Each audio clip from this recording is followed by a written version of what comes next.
Hello friends, இது உங்கள் அபிமான சம்ஷுதின் மீடியா வழங்கும் சம்ஷுதின் கிச்சன் ஷோ. இன்னைக்கு நம்ம கிச்சன்ல பார்க்க போறது வேற ஒண்ணும் இல்லைங்க, புதினா ரைஸ் தான். அதற்கு தேவையான பொருளை எடுத்து வச்சிருக்கேன். இந்த பாருங்க, பூண்டு, தக்காளி, வெங்காயம், காஞ்ச மிளகாய் எடுத்து வச்சிருக்கேன். புளியையும் எடுத்து வச்சிருக்கேன். 1/2 கிலோவுக்கு செய்ய போறோம் அப்படிங்கறதுனால நான் 4 தக்காளியும் 1.5 பெரிய பல்லாரியும் எடுத்து வச்சிருக்கேன். இதே அளவுக்கு நீங்க எடுத்துக்கிட்டாலே போதுமானது. 1 கைப்பிடி அளவுக்கு மல்லியையும் 3 கைப்பிடி அளவுக்கு புதினாவையும் எடுத்து வச்சிருக்கிறேன். நீங்க காஞ்ச மிளகாய் 3 4 போட்டுக்கிட்டாலே போதும். பூடை பார்த்தீங்கன்னா நீங்க ஒரு பூட்டுல அரைவாசி போட்டாலே போதும், சரிங்களா? ஒரு கூட்டுல அரைவாசி போடுங்க. இப்ப தக்காளி, வெங்காயம், பூண்டு, காஞ்ச மிளகாய், புளி இதை எல்லாத்தையும் பார்த்தீங்கன்னா நம்ம அரைச்சி எடுத்துக்கலாம். அதோடு சேர்த்து மல்லியையும் இதுலயே சேர்த்து நம்ம அரைச்சி எடுத்துக்கலாம். இதுல 2 கலவை நம்ம எடுக்க போறோம். முதல் மல்லி கலவை, அதுக்கு அடுத்தது புதினா கலவை. இப்ப மல்லி கலவைக்கு தேவையான எல்லாத்தையுமே நம்ம போட்டாச்சுங்க. இதை மிக்சியில போட்டு நல்லா மையா அரைச்சி எடுத்துக்கலாம். தண்ணீர்லாம் இதுக்கு விட தேவையில்லை. பிகாஸ் தக்காளி இருக்கிறதுனால அதனுடைய தண்ணியே இது நல்ல பேஸ்ட் பதத்திற்கு அடிச்சு எடுத்துருச்சு. பாத்தீங்களா? அவ்வளவுதாங்க. இப்ப நம்ம என்ன பண்ண போறோம்னா புதினாவை அரைச்சு எடுக்க போறோம். இப்ப பாருங்க, புதினாவை நம்ம எடுத்து போட்டு இருக்கோம். அதோடு சேர்த்து ஒரு 1/4 கிளாஸ் தண்ணீர் மட்டும் விட போறோம். அப்பனா தாங்க நல்லா அரைஞ்சு பேஸ்ட் பதத்துக்கு நமக்கு கிடைக்கும். தேவையான அளவுக்கு உப்பு போட்டுக்கோங்க, சரிங்களா? உப்பை போட்டுக்கோங்க. இந்து உப்பு போட்டிங்கன்னா ரொம்ப அற்புதமாக இருக்கும். ஆனால் இந்து பூக்கு சில பேருக்கு அளவு தெரியல அப்படிங்கிறாங்க. அளவு பார்த்து டேஸ்ட் பார்த்து நீங்கள் இந்து உப்பையே பயன்படுத்திக்கலாம். இப்போ பாருங்க, நல்லா அரைச்சி எடுத்தாச்சுங்க புதினாவை. அவ்வளவுதாங்க. இப்போ நம்ம செய்ய ஆரம்பிக்க போகிறோம்.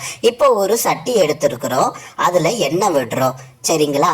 புதினாவில் நிறையவே மருத்துவ குணம் இருக்கு. இது முழுமையா உங்களுக்கு கிடைக்க நீங்களும் வீட்டில் இருக்கிற அனைவருக்கும் தரமான அளவுல சமைச்சு கொடுத்தீங்கன்னா ரொம்ப நல்லா இருக்கும்.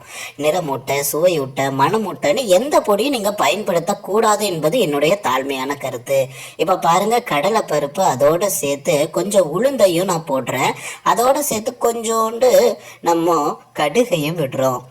இதை எல்லாத்தையுமே நல்லா பொரிய விடணுங்க, சரிங்களா? பொரிய விட போகிறோம். நல்லா பாருங்க, தாளிப்பு எந்த அளவுக்கு ருசியா இருக்கோ அந்த அளவுக்கு தாங்க உணவே மணக்கும். அதனால தாளிப்புல மட்டும் நீங்க எந்த ஒரு தவறையும், குறிப்பா பிடிக்கிற மாதிரி எந்த ஒரு செயலையும் நீங்க செஞ்சிடக்கூடாது. வெங்காயத்தை நறுக்கி போட்டு பொன்னிறமாக்கணுமா, அது அளவுக்கு வறுக்கணுமான்னு கேட்டீங்கன்னா அதெல்லாம் தேவையே இல்லைங்க. ஆல்ரெடி நம்ம வெங்காயத்தை பேஸ்டா அரைச்செடுத்திருக்கோமே, அதுவே போதுமானது. இது மல்லி கலவை. நம்ம மல்லி, தக்காளி, வெங்காயம், பூண்டு, காஞ்ச மிளகாய், புளி இதை எல்லாத்தையும் போட்டு அரைச்செடுத்தோம் பார்த்தீங்களா, அந்த கலவை தான் இது. இதை முதலாவதாக போட்டு கொஞ்சம் வதக்கி எடுத்துக்கலாம். ஏன்னா முதலாவது நம்ம வதக்கவில்லை, அதனால நல்ல தாளிப்புல வதக்கணும். இப்ப பாருங்க, புதினா கலவையும் விடுதலை விட்டுக்கிறோம். இப்ப நல்லா பெரட்டி எடுத்துக்கலாம். கொஞ்ச நேரம் லைட்டா இதை கொதிக்க விடணும். எதற்காக அப்படின்னா, பொதுவா இலைகள்ல பச்சை மணம் என்பது அதிகமா இருக்கும், உண்டா இல்லையா? அந்த பச்சை மணம் போகிற அளவுக்கு நல்லா வதக்கணுங்க. அத்தோட சேர்த்து நம்ம இதுல வெங்காயம், தக்காளியும் பயன்படுத்தி இருக்கோம். அதனுடைய பச்சை வாடையும் போகணும். அந்த அளவுக்கு நல்லா வதக்கிய பிறகு வேக வச்சு எடுத்த சாதத்தை இப்ப நம்ம கலவையில பயன்படுத்துறோம், சரிங்களா? வேக வச்ச சாதம் தான் பயன்படுத்தணுமா, தண்ணீர் விடக்கூடாதான்னு கேட்டீங்கன்னா பிரியாணி மாதிரியும் கூட செய்யலாம். அதை இன்னொரு வீடியோவில் உங்களுக்கு நான் பயன்படுத்துகிறேன். ஆனால் இது ரொம்பவே சிம்பிளாக உங்கள் எல்லாருக்குமே ரொம்ப ஈஸியாக இருக்கும். அதனால தான் முதலாவது இந்த வகையான புதினா சாதத்தை உங்களுக்கு செஞ்சு காட்டுறேன். வீட்டில் எல்லாருமே தவறாமல் செஞ்சு பாருங்க. இப்போ கொஞ்சம் கொஞ்சமாக தான் நம்ம ரைஸை போட்டு நல்லா கிளறி விடணும். பொதுவாக சோத்தில் நம்ம உப்பு போட்டு தான் வடிச்சு எடுத்திருப்போம். அதோடு சேர்த்து புதினாவிலையும் கொஞ்சம் உப்பு போட்டு அரைச்சி எடுத்திருக்கோம். அதனால உப்பை செக் பண்ணிட்டு உப்பு குறைவாக இருந்துச்சுன்னா நீங்கள் உப்பை பயன்படுத்திக்கலாம், சரிங்களா? இல்லைங்க, உப்பு அதிகமாக இருக்குது இல்லை சரியாக இருக்குன்னா அதுக்கேற்ற மாதிரி மேட்ச் பண்ணிக்கோங்க.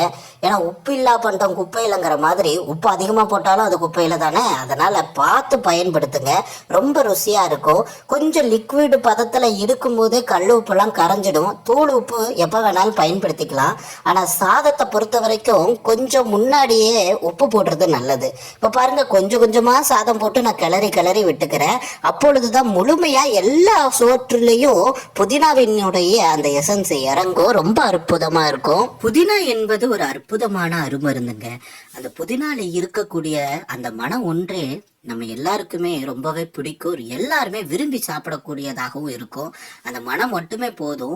புதினாவுல புத்துணர்ச்சி இருக்குதுங்க. சளி பிடிச்சா புதினா டீ குடிச்சாலே போதும், லங்ஸ்ல ஏற்பட்ட இருக்கிற கழிவுகளை, அதாவது அங்க தொற்று இருந்தாலும் கூட புதினாவை அதிகமாக பயன்படுத்தி வருபவருக்கு லங்ஸ்ல ஏற்படக்கூடிய அனைத்து பிரச்சனைகளுக்கும் இது அருமருந்தாகவும் திகழும்.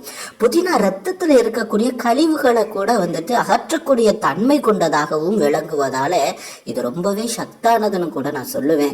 புதினாவை எல்லோரும் சாப்பிட்டே வரணும். அதுவும் இன்னைக்கு நிறைய பேர் புதினாவை இந்த மாடர்ன் உலகத்துல மறந்துட்டாங்க.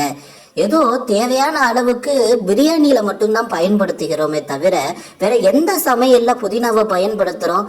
இது போன்ற செயல்களை நம்ம செய்யவே கூடாது.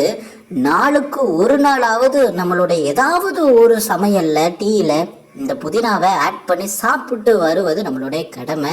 இப்ப பாருங்க, மருத்துவ குணமிக்க இந்த புதினா சாதத்தை செஞ்சாச்சு. நீங்களும் செஞ்சு கமெண்ட் செக்ஷன்ல சொல்லுங்க.